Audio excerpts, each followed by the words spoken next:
George Washington was one of America's greatest presidents. He was also one of its richest. By today's standards, he was worth in the region of $570 to $600 million. He was also a substantial landowner and slave owner.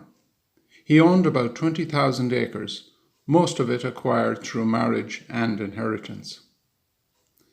As a child, he was educated by private tutors who reported that he was quite good at mathematics and literature. As a teenager, he qualified as a land surveyor and became highly skilled at drawing maps and sketches, which he found useful later as a military commander. Washington was born in 1832, and by the early 15s he had joined the local militia in his home state of Virginia. By 1854, at the age of 22, he had become an army colonel in the French and Indian War.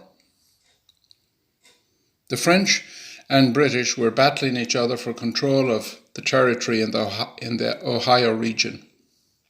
The French were greatly outnumbered and so relied heavily on the local native population for assistance. Colonel Washington had his first military experience of war in these battles. In 1854, he was defeated and forced to surrender at the Battle of Fort Necessity. This was his first major setback in the early stages of his military career. However, a year later, he was promoted to the rank of commander following the death of General Edward Braddock in 1755. In the following years, Washington, as commander of the Virginia Regiment, won a number of important battles and protected the colony of Virginia from attack. By 1761, the French had lost all of their territory, and they finally agreed to total withdrawal in the Treaty of Paris, 1763. On a personal level also, George Washington had been quite successful. Unfortunately, in 1752, his stepbrother Lawrence died, and 7 years later, Washington married a rich young widow named Martha Curtis. By the age of 30, therefore, through inheritance and marriage, Washington had become one of the richest landowners in Virginia, with a plantation of over 20,000 acres and over 500 enslaved people. His war hero status added to his prestige, and in 1765 he won a seat representing Fairfax County in the colony of Virginia. He also built Mount Vernon, which became a focal point for many political and social gatherings. It's a tourist attraction for many Americans to this day. By the late 1760s, Washington became increasingly aware of the extreme anger in the colonies, with the British Parliament attempting to recover their war losses through increased taxation. Incidents like the Boston Massacre in 1770 created intense anger, and delegates like John Adams were demanding that there should be no taxation without representation. By 1773, the Boston Tea Party inflamed passions further, with leading patriots beginning to demand that all the colonies would take a common stand against the British. By 1774, the early clashes of the Revolutionary War had begun. A Continental Congress with delegates from all the colonies had met in Philadelphia, and Massachusetts delegate John Adams proposed that Washington, as the most experienced army leader, would become the commander of the Continental Army. As commander, Washington realized that he was leading a largely inferior army of volunteers to that of the professional British Army. He quickly imposed a training program on these volunteers. His military strategy mainly consisted of avoiding major direct confrontation with the enemy, to basically try to disrupt their supply lines, and to win minor victories in order to gain positive publicity and further recruitment of volunteers. The Revolutionary War began with the siege of Boston in March 1775. This battle, which involved a number of minor conflicts, lasted for over 12 months until April 1776. American militiamen prevented the British Army from having road access to the city of Boston. This meant the British could only resupply their army by sea. The Boston siege began with the battles of Lexington and Concord, which blocked access to Boston. In November 1775, Washington sent Henry Knox to Canada to recover big cannons, which had been captured in a recent battle. A few months later, in April 1776, these big guns were fired from Dorchester Heights to attack British ships in Boston Harbour. As a result, the British were forced to abandon Boston. This was a major victory for the colonies. On August 27, 1776, the Battle of Long Island took place. Here, the Americans faced far superior British soldiers. 10,000 poorly trained militiamen fought against a highly trained British army of 20,000. This was a major setback for the Continental Army, with casualties of over 2,000 men. The British captured both Long Island and New York City as a result of this victory. On the 11th of September 1777, Washington's army clashed with British forces under William Howe in Pennsylvania. This battle occurred about 25 miles south of Philadelphia at Chadds Ford. It was a minor victory for the British. This is also known as the Battle of Brandywine.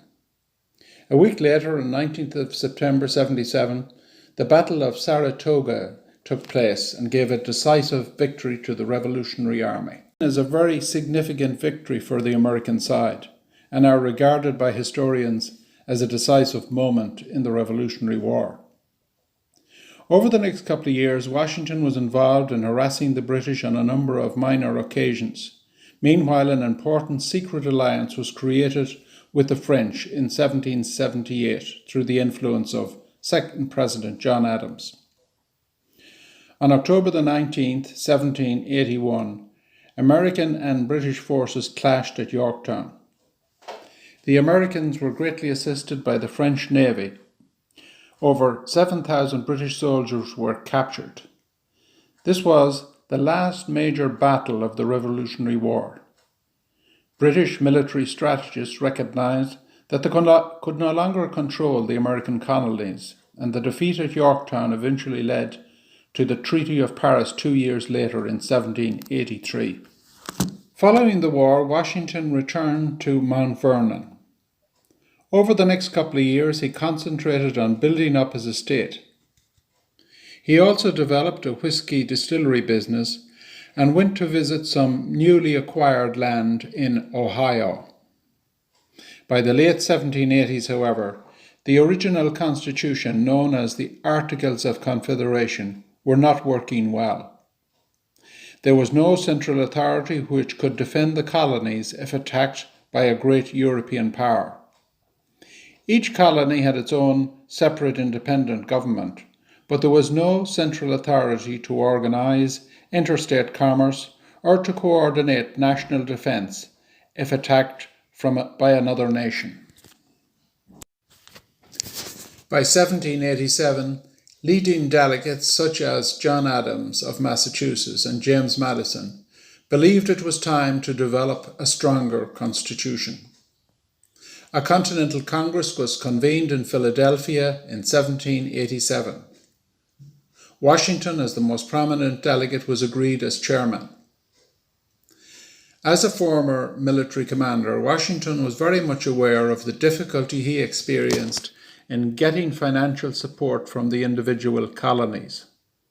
However, he was also conscious that, especially from some of the smaller colonies, that they were anxious to protect their own authority and their own sovereignty and did not want to have it undermined by a federal central authority. The Constitutional Convention lasted about 4 months from May until September 1787. At the end, the delegates produced one of the most important political documents in the history of the world.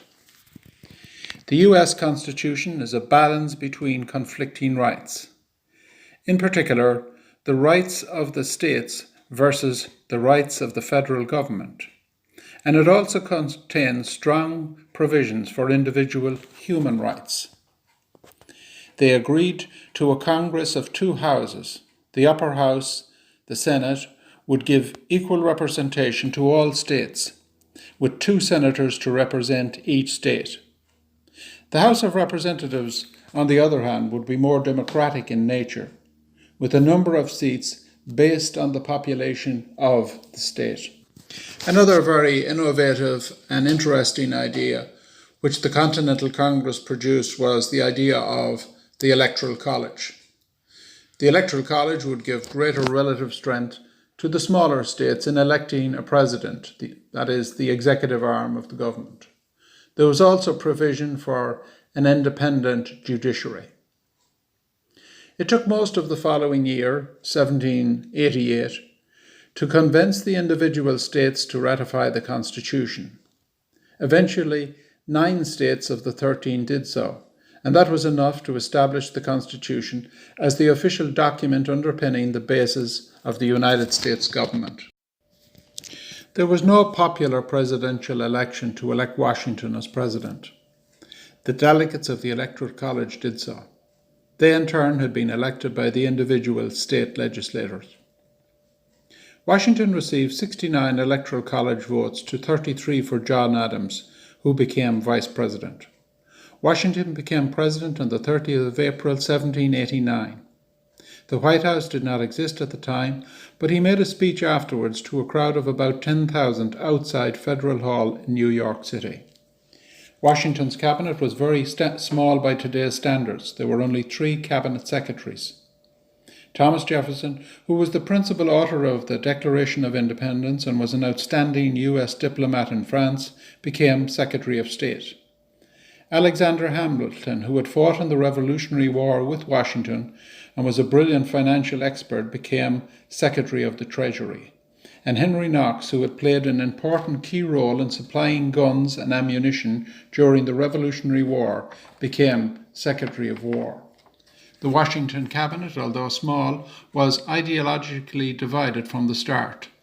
This division was mainly centred on the personalities and convictions of Alexander Hamilton and Thomas Jefferson.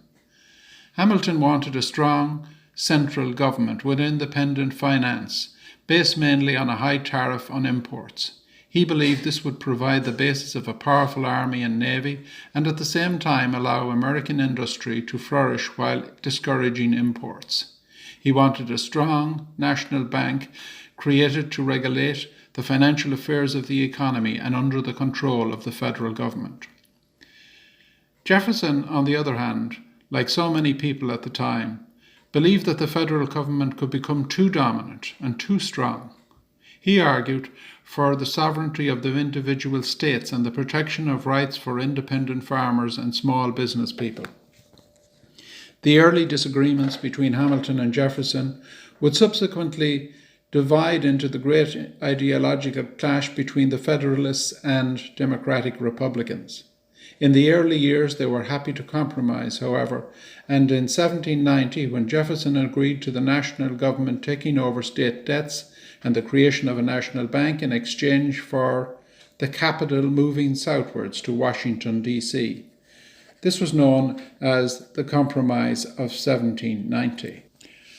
For the most part, Washington sided with Hamilton, as he also was in favour of a strong central government and a powerful army and navy to protect the newly emerging nation.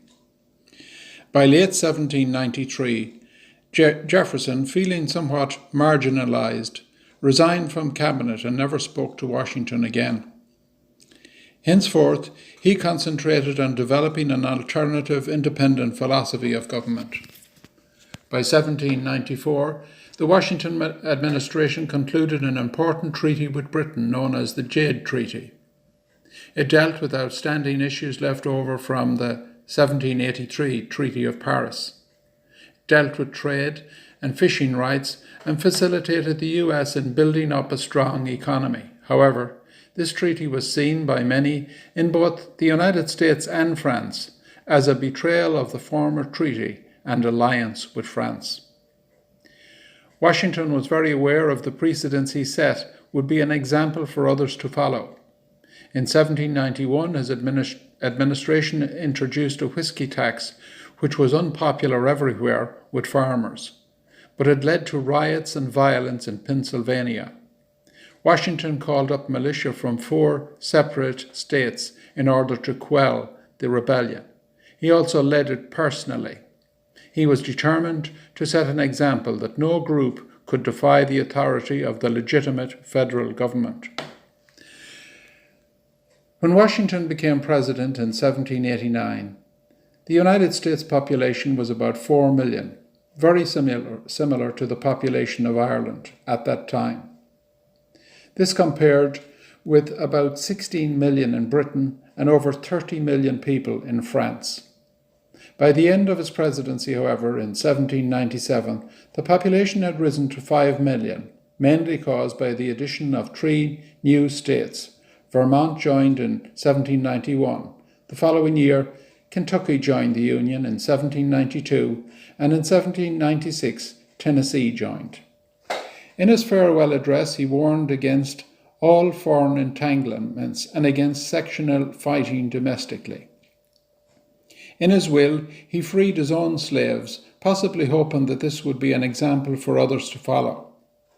He is regarded by historians as one of America's greatest presidents, and many monuments, parks, and libraries are named after him throughout the country. Washington, D.C. was named in his honor. He died at his home in Mount Vernon in 1799 at the age of 67.